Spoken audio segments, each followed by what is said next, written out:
Hey, good morning for a little bit longer. What are we, 11 o'clock?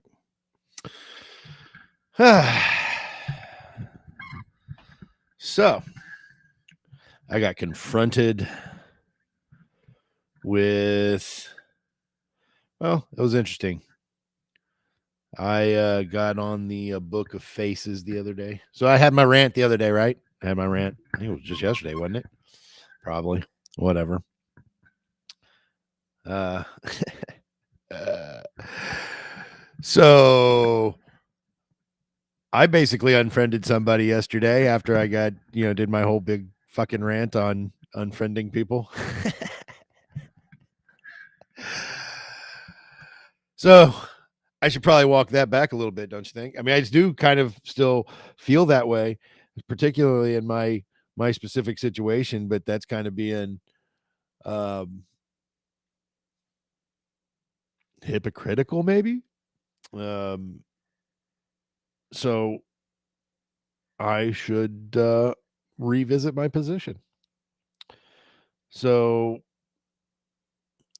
I had a person that I had, I don't know them from anybody. I've never met them in my life. They're a Facebook friend, right? But I've been trying to, expand my list of Facebook friends to find new people that I have things in common with. So I friend request people like every day, right? And then I eliminate the friend request. If they don't respond, it's fine. I'm just trying to meet people, and it's pretty much based on mutual friends. And so I come across lots of people I don't know. And they accept my friend request, and God love them, because I'm sure all of a sudden when they get accept my friend request and they're not really sure who I am, they are like, what the hell is this guy posting? And then they unfriend me. And I probably in most cases don't ever even know it. And that's fine. Because they don't want to see that shit. And that makes sense. And so I ran across one of these people that well, I shouldn't say these people. I ran across a guy. I had friend requested him. He accepted the friend request. He had posted something, and so I wanted to engage. I mean, he's obviously on my friends list, so he posted something that I disagreed with. So I replied to him, and it wasn't just that I disagreed with it; it was that I believed what he said was factually incorrect, and so we had an exchange back and forth, and he immediately wanted to criticize my information while believing his information was a beyond reproach. And I mean, I'm I wouldn't discredit out of hand his information had it been more than just a Google search link to a bunch of corporate media websites, but whatever. I actually directed him to videos and articles with information. So anyway, another dude jumped in, and he also engaged in the same tactics, but he's not on my friends list, so whatever. That dude can do whatever he wants to do. I'm talking about the guy who was on my friends list. And I'm not gonna call out names because I don't want to. He didn't ask for that, and I didn't. I don't have any need to disparage the guy, but I really did not like his tactics in the discussion. Um, but I was okay. I was like, whatever, dude. Then those are those are your sources or whatever. That's fine. I think that's dumb, but fine, whatever. And you can tell me how smart you think you are, and that's fine. Whatever. Don't care. Oh, I should have announced at the beginning. It's Middays, Midlife in the Midwest. Whatever. I'm getting used to these, things that I got to make sure I need to get me a list, so I say all the things that I'm supposed to say at the beginning and the end. Kind of getting that stuff, putting that stuff together. So, we'll get there. We'll get there. But anyways, back to the story. So then, as I was basically, I'd have to go back and actually look at the thread, and I don't really give a shit enough to do it. Um, but as I recall, I was, basically done. But at the end of the day, when I get into these Facebook conversations, I give as good as I get, but I always enter the conversation with what's the I enter the conversation with the best intentions. Not necessarily that I'm going to change anybody's mind, right? Not necessarily that, you know, I'm going to prove anything to anyone. No. I mean, for the most part, it's just because I get a kick out of having a little bit of a debate, but it should be in good faith. I intend for my efforts to be in good faith, even if we don't agree. My efforts, um, I feel like I try to make my efforts in good faith, right? If for nothing else, for the entertainment of others, right? Whatever, man. You think I'm the jackass? You can think I'm the jackass. It's cool. I'm okay with this. But and you know what? Quite honestly, there's probably plenty of times that I am the jackass. I'm big enough to own it. It's fine. Oh, my glasses are all kinds of dirty, man. So anyway, I was kind of getting went long in the tired in the conversation, and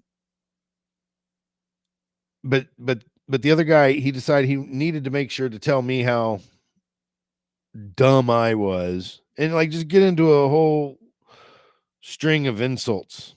And then on top of that, not just insulting me, but just explaining to me how open his mind was and how intelligent he was and how much he knew. And it's like,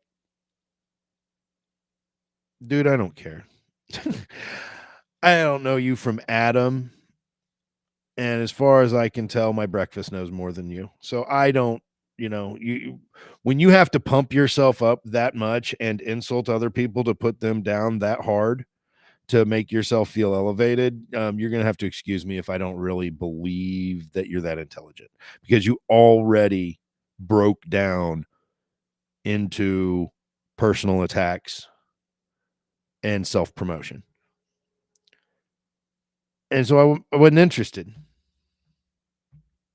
Right? Wasn't interested in the conversation anymore, but this continued. He kept telling me you know, how smart he was, and all I had to do was believe everything he said and agree with everything he thought, and then I would be open-minded too. And I'm like, dude, that's not how this works. And um personally, I think the stuff you put online is all complete bullshit.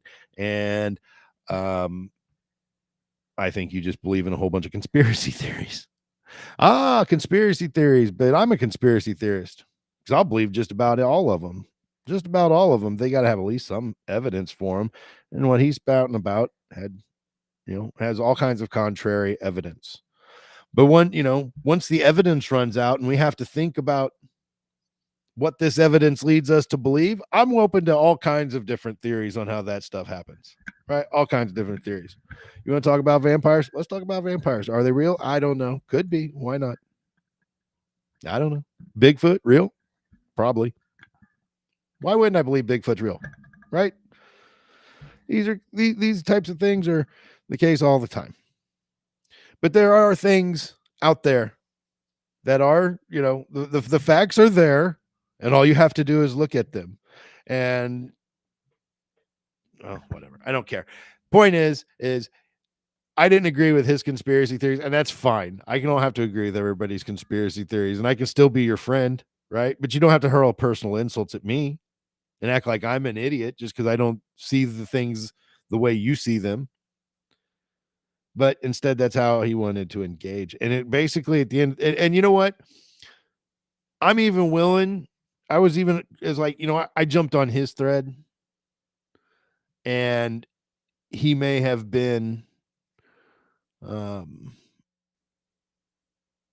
he may have been like that, he didn't like the way I came onto his thread and put my thoughts down onto his thread, and so he might have, got an initial um bad reaction to the way I entered the fray. I might have came in a little bit like Leroy Jenkins and, Leroy Jenkins, right? So I might have done that, and that's fine. And so if he got offended that way, and so I didn't, after the engagement, I was like, okay, you know what? It's cool. Stepped away. I didn't, take, anything like that. So I make a post yesterday, and I'm trying to remember which one it was. Oh, I know which one it was. Jesus. He jumps on the post that I made on Facebook that said um something about my rant about being unfriended, right? And and once again, he jumps onto my post and just starts hurling insults at me in the process of making his point. And then he goes on to somebody else, to another friend of mine, a guy I actually personally have met and known. So he's a little more than I mean, I'm not saying he's my best friend, but we're acquaintances. We've met each other. We've hung out. And he jumps on that guy's reply and starts sarcastically insulting my friend in that category too. And I'm like, look, dude, you obviously don't know how to, like, have some tact in class without calling people names in your very first interaction with people, or mocking them in their very first interaction. You claim to want to exchange ideas and learn and blah blah blah blah blah, but you immediately walk out and be like, the only things that are right are what I say, and oh, I'm going to insult you, or try to make fun of you as my reply. So I could I when you come onto my post that way and you're hurling insults and being that way, then I'm going to unfriend you. I didn't block you. You could be watching this right now. And I have a feeling that if you are, you know who you are. I have a feeling you're not, though, so I'm not too worried about it. So after having that interaction yesterday, I was like, you know what? As I was getting ready, I was like, what the hell am I going to talk about this morning? I got some other things over here to talk about too. But I thought, you know what? It is important that we, to some extent, procure our friend circle. We're not going to be friends with everybody, and that's okay. And I still don't have to be mad at you. I don't have to even consider that you're there, right? If it weren't for the great big world of social media, we'd probably never meet each other anyway. So why does it matter? It doesn't. I am disappointed about the one that unfriended me, though, because I found her to be a closer I don't know, a closer acquaintance than many, than probably even most, right? On my Facebook, friends list. But and so that one stung a little bit more than others. But at the end of the day, I mean, me and her don't talk and hang out or anything else on the regular, and probably haven't been in the same place in almost 20 years. So that's fine. It's cool.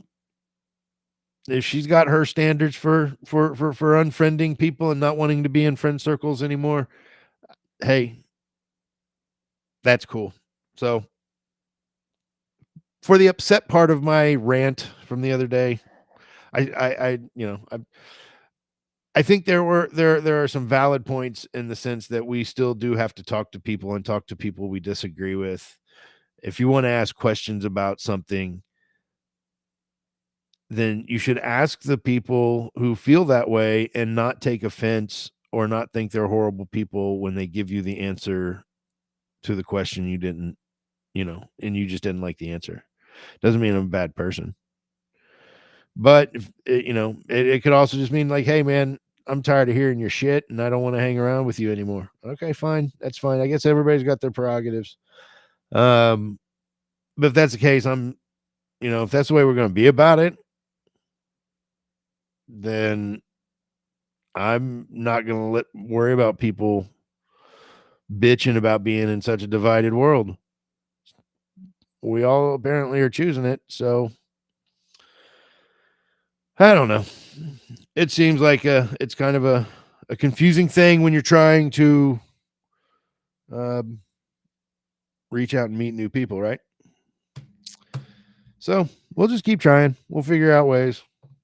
I think getting together face to face. I actually do not think that my interaction with that person, that gentleman on Facebook the other day, I actually do not think that we would have the same reaction to each other if we had our initial conversation face to face in person, even on Zoom, right? Like even here on this platform, if if I had that interaction, um, yeah, I think it would I think it would have gone completely different. I could have even probably responded to his post with the exact same words I used to respond to his post on Facebook. It probably would have been received completely differently, and the course of history could have changed. But here we are.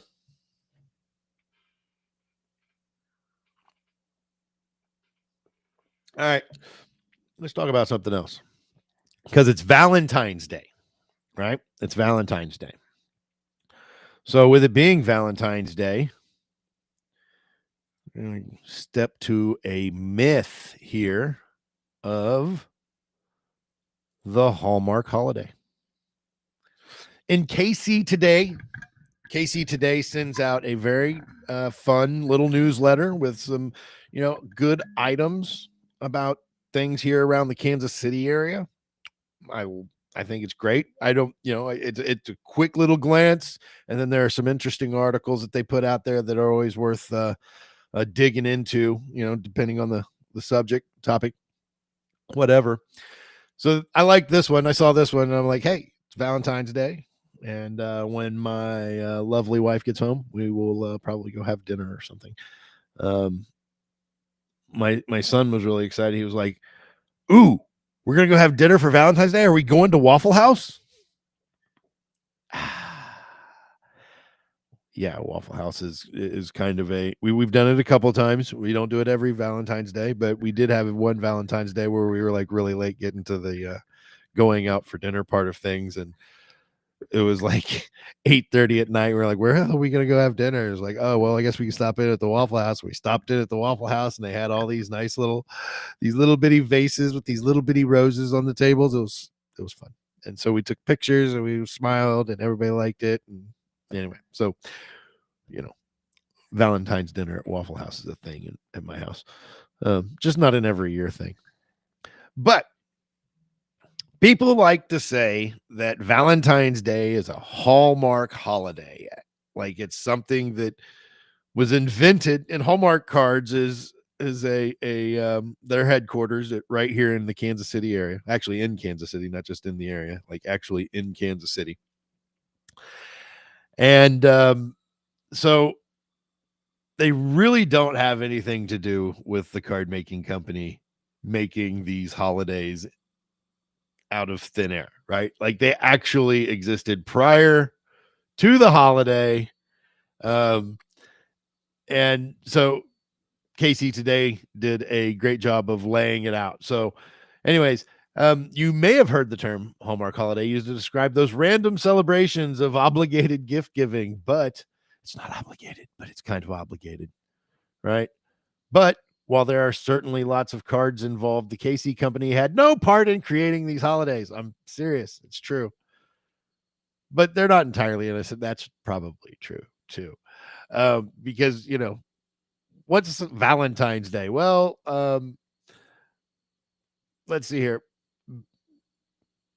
This story has been more or less lost to time. It may have started with the Roman fertility festival called Lupercalia, or the martyrdom of multiple same named Christian saints. Either way, people were writing letters to their well beloved Valentines by the late 1400s. So I promise you, Hallmark cards wasn't around then. As for Hallmark's part in all of this, teenage founder J.C. Hall began selling Valentine's postcards in 1910 before stocking shelves with originally designed Valentines in 1916. Nowadays, we have Hallmark to thank in part for the roughly 145 million Valentine's Day cards exchanged each year. Wow, that's an old one right there, man. That's pretty cool. I bet that thing's worth some money.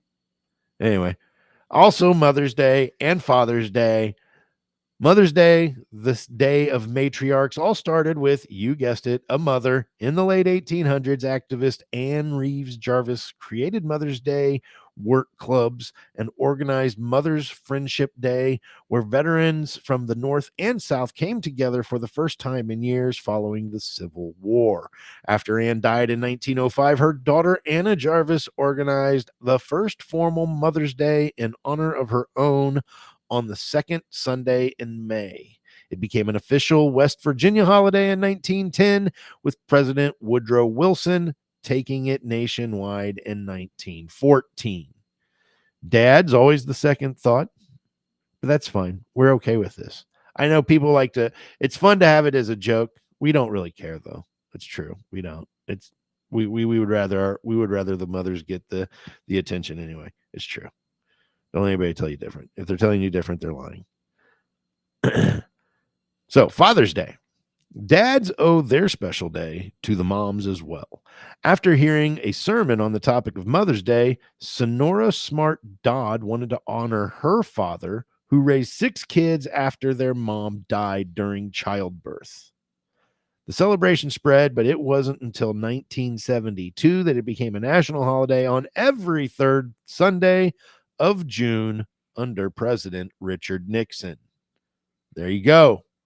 Hallmark did not make the holidays just to sell cards and have gifts bought and exchanged.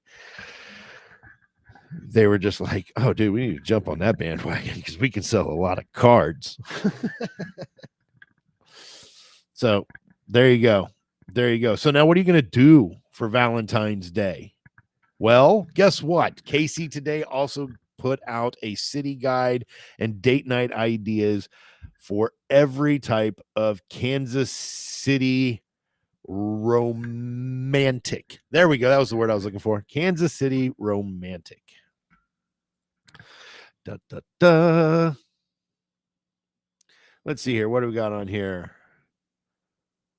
Well, okay. Royals games and Chiefs games. Casey Current. All the pro sports teams are not playing in February, especially after February 9th, because that was the Super Bowl and the Chiefs are done now. And the Royals don't start up. Nobody's going out to spring training. I need date night ideas for February. So there's music venues like the Blue Room. The Blue Room's cool. I've been there. It was a really cool night downtown 18th and Vine. Jazz place, freaking really cool. The Bird Comedy Theater. I've not heard of this one. Me and my wife do love to go to stand-up comedy, though. They always have there's always a pretty damn good show at what's it called? The comedy place down on 103rd. Can't think of it. I need to look it up. Hold on. Let's see here.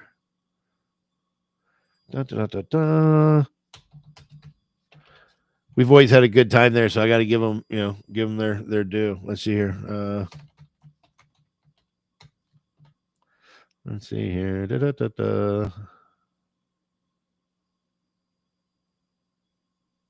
Yeah, that's it. It's the Comedy Club of Kansas City. There you go.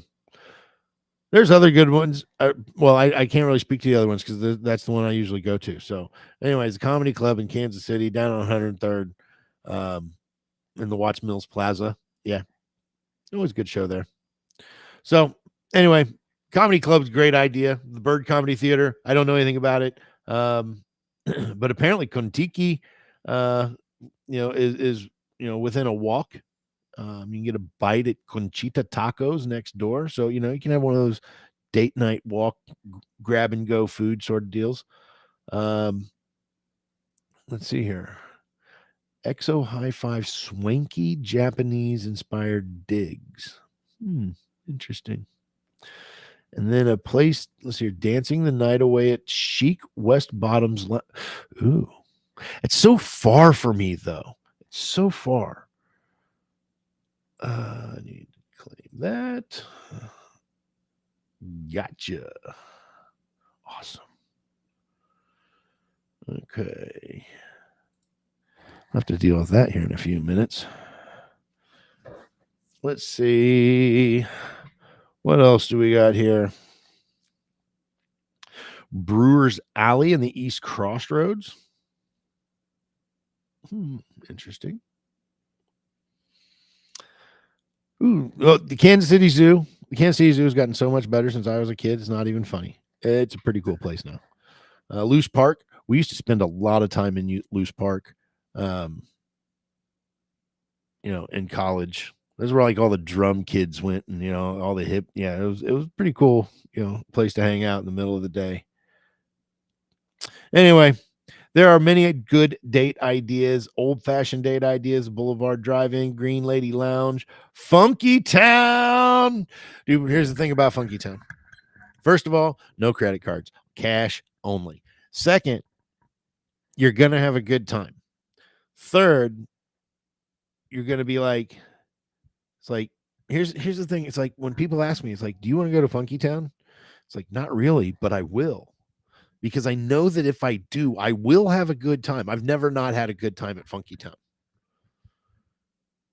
So disco at June's nightclub. I want to find a place that does more 90s, 90s bangers for dance music. I don't know. There's not, 90s and 2000s bangers dance music place, man.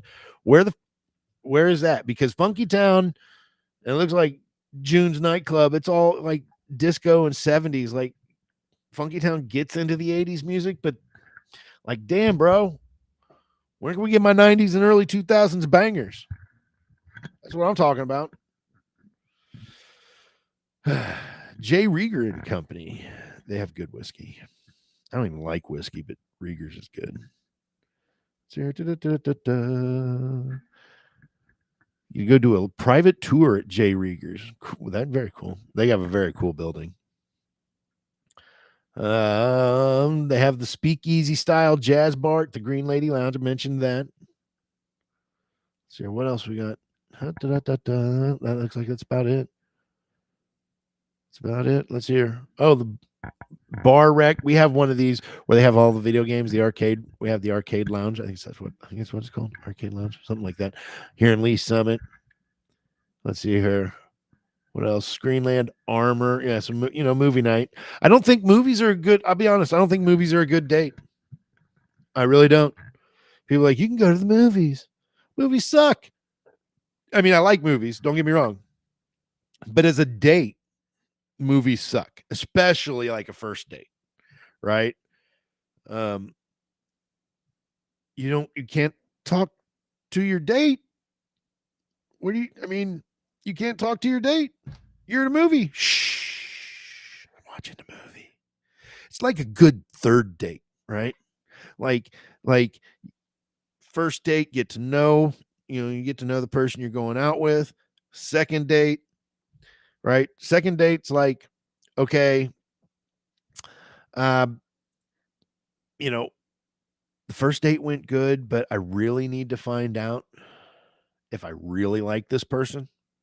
Right. So you're just like, okay, um, you know, you go that's when you find an activity, right? First dates, is probably like, hey, let's just go have coffee or have dinner, have lunch, and if things go well, maybe we could go grab a drink at this cool bar and hang out, but it's very much a job interview sort of situation, right? Second date, it's like, okay, that first one went really pretty good, so let's do this again. And you maybe you find some other fun activities to mix in, you know, and things like that. By that third date, you'll be like, okay, like what other things do we enjoy? And you might go to a movie because you don't need to have all the conversation by that point in time, right? You know, matter of fact, I mean, my wife probably needed to go to a movie with me just to know whether or not I knew how to shut up when I was supposed to shut up because I talk. I don't talk during movies. Talking during movies pisses me off. Me and the boy, we sat down last night and we were going to watch a movie. And the first movie we were going to watch, because he hasn't seen the Batman Dark Knight series. He's only 12. He just got, he's just starting to get to the age where I'm like, okay, I'm going to let you watch some cooler movies now. It doesn't have to just be the kiddie movies where you can watch some cooler movies now. So it's like, oh, you've watched all the Marvel movies. You've watched, um, the Henry Cavill Superman with, Ben Affleck Batman and the Justice League thing, right? He watched all those. That's cool. He's watched Deadpool, so it's whatever. Deadpool probably a little, like, but he's 12. I was watching worse shit at 10, so I feel like I've won here, right? We're making we're making generational progress for our family. So, so he's like 12, and they're like, oh, you haven't watched Dark Knight or the Dark Knight series? Okay, yeah, we got to watch that. So Batman Begins, right? And we started watching it, but he was like, okay, yeah, I want to watch a movie with Dad, but I got to finish this round of Fortnite. So he sits down on the couch next to me, and I'm getting the movie started. He's like, I'm almost done with this round, Dad. I'm almost done with this round. We're like getting 15 minutes into the movie, and he hasn't picked up on anything that's going on because he's still playing Fortnite. I'm like, well, dude, I've seen Batman Begins, and like my reason for wanting to watch it is so you could watch it with me. And since you're not watching it, and I'm not going to explain to you everything that's going on and everything that you miss because you wanted to play a video game. If you want to play a video game, it's fine, but I'm changing the movie. Doop. And then I'm looking at the clock and I'm like, oh crap, you got banned in the morning. Probably don't have time to watch a whole movie now. Tough. Sorry. I was probably going to let you stay up later if you wanted to watch the movie, but you decided you wanted to play the video game. So now we're going to bed on time. And we don't have time to watch a movie. But there was still time before you had to go to bed. So I was like, I'm flipping through the movies. Like, what the hell am we going to watch? What the hell am I going to watch? Really is what I was trying to figure out. And I flipped through and I'm like, oh, cool. Here's Midway. I haven't seen Midway in a couple of years, 2 or 3 years, whatever it was when I first saw it. And I thought it was a good representation. I thought it was a good. I mean, it's a remake. It's got the same name as Midway, which was I think originally in 1970 something, 74, something like that. I think that's when the original Midway came out. Anyway, that's the one with Pat Morita, right? Yeah. So anyway, I was like, well, what the hell? There'd be some cool action scenes, in the first 20 minutes or so before it's bedtime or whatever. And so we get into it and, I explain, right about this time as I get this movie started, this is when, because after I turned the first movie off, the boy started feeling bad about it. And he felt, it's like, oh man, I kind of let my dad down. We were going to watch a movie and now we're not watching a movie. And so he was wrapped up his Fortnite. And right about the time he was wrapping up his Fortnite, I started Midway. And he kind of piques his interest, because, the very first scene's kind of slow because it's this, ambassadors meeting in Japan, in Tokyo. But then very quickly after that ambassadors meeting, wraps up, it goes right into Pearl Harbor, and they did some great work with the scenes for Pearl Harbor. and it was really good, really well done. But the story's not Pearl Harbor. That's just all, kind of setting the stage for what happens with Midway. And and so I'm a dad and I'm watching this movie, and it's fairly historic. It's like no movie is historically accurate. It's an impossibility. You can never do it. Okay. Look, and whenever it was the late 1400s, whenever it was that Shakespeare wrote Henry V, at the very beginning, there's like an entire monologue of Henry V where it's like, look, I can't possibly put everything that happened in the exact right way on the stage for you to see what happened in this battle or in this war. It is an impossibility. So please do me the courtesy. This is what, the basic part of this monologue at the very beginning was. It's like, do me the courtesy of suspending your disbelief just enough to let me tell the story that I want to tell about what happened here on this day. And that's kind of what all historical dramas are. Like for example, Braveheart is a historical mess, right? It's a historical mess. And they even kind of get the actual, person who actually led Scotland to freedom. They kind of get him wrong, although they hint at it at the end of the movie. They give all the credit to William Wallace when actually Robert the Bruce is kind of the guy who broke free from England. But anyway, neither here nor there. That the point is the history is not good in Braveheart, but it tells the story that wanted to be told, and there is truth to be had and to be found in it. Right?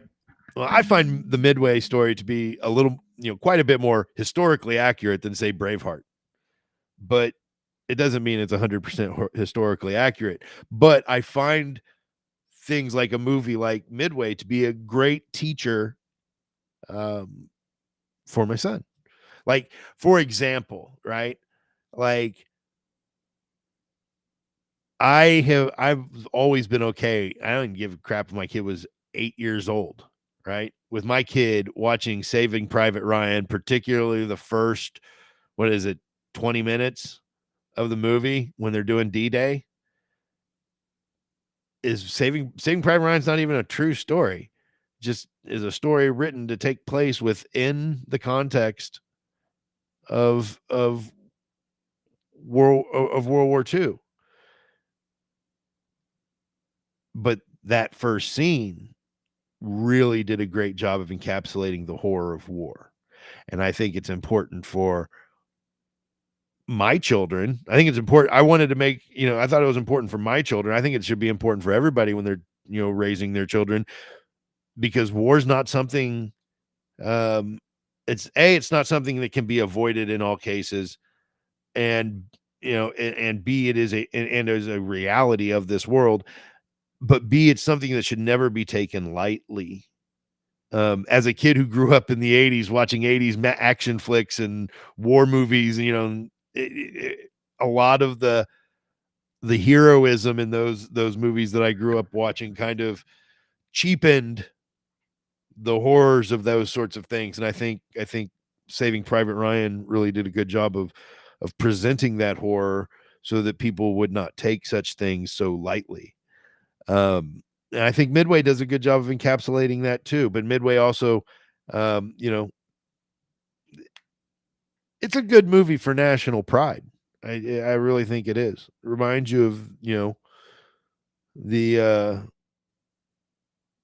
the incredible challenges that, people who are just as recent as my grandfather, participated to overcome those challenges that were presented to us as a country. So anyways,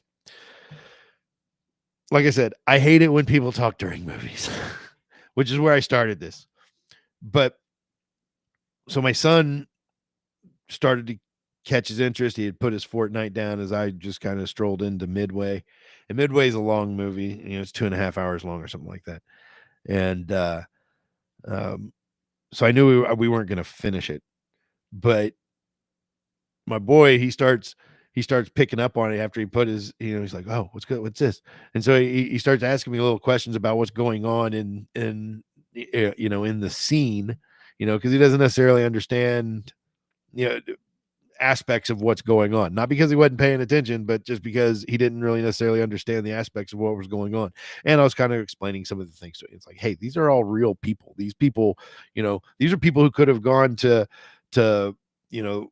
naval school with your great grandfather type of stuff. It's like he might have known some of these people. I don't know.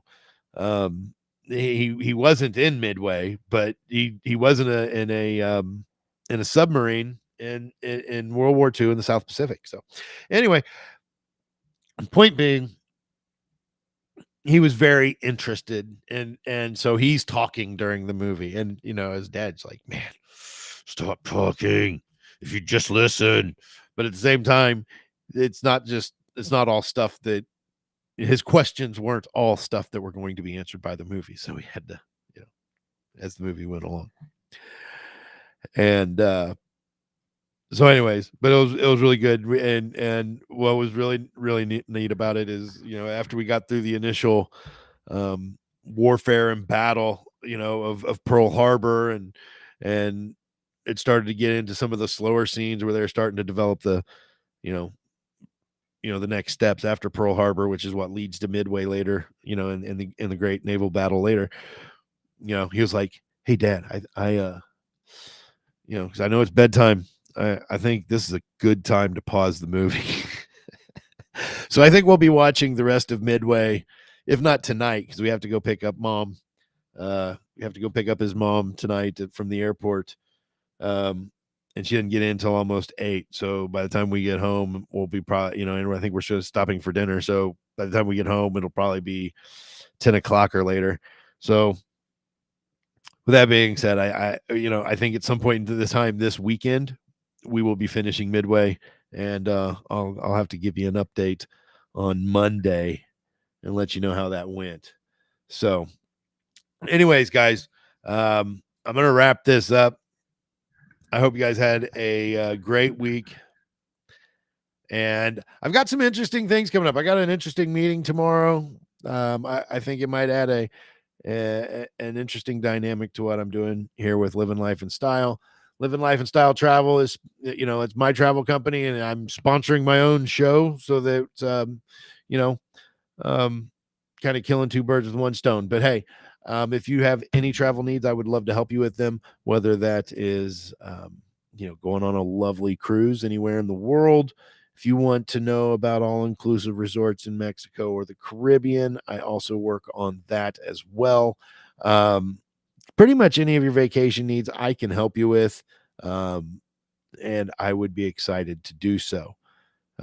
You can reach me at 816-744-1405. You can find me on the web at livinlifeandstyle.com. That's livinlifenstyle.com. You can also email me at eric@livinlifeandstyle.com. What else? Oh, yeah, my Facebook page, facebook.com/livinlifeandstyle. I have all the things. I'm gonna have to, but anyways, like I was saying, I got some an interesting meeting tomorrow. I'm really excited for. I hope that presents an opportunity to bring some new dynamics to what we're doing. And I got another meeting. I might have 2 meetings tomorrow. The other one, it may be pushed back to early next week. But I'm working on growing things here with the program and the plan for Living Life and Style. So please like, share, and subscribe. Hit the notification bell. Do all the things. As I get this thing going. All right. Well, it's Friday, guys. Have a great weekend. I'm going to go have some lunch and then get started on the rest of my day. But you guys have a great weekend. We'll see you on Monday. And I have no idea what the hell we'll be talking about on Monday. Some of the meetings I'm going to be going on are going to be about, you know, tightening up the theme and the focus on the show. So, that'll be good. So the rest of you guys can be like, hey, what the hell are we going to talk about on this damn show? Like, yeah, right. Exactly. I get you. Anyway, I hope you guys have a great weekend. I will be in touch. I will see you guys on Monday, and be good out there, people.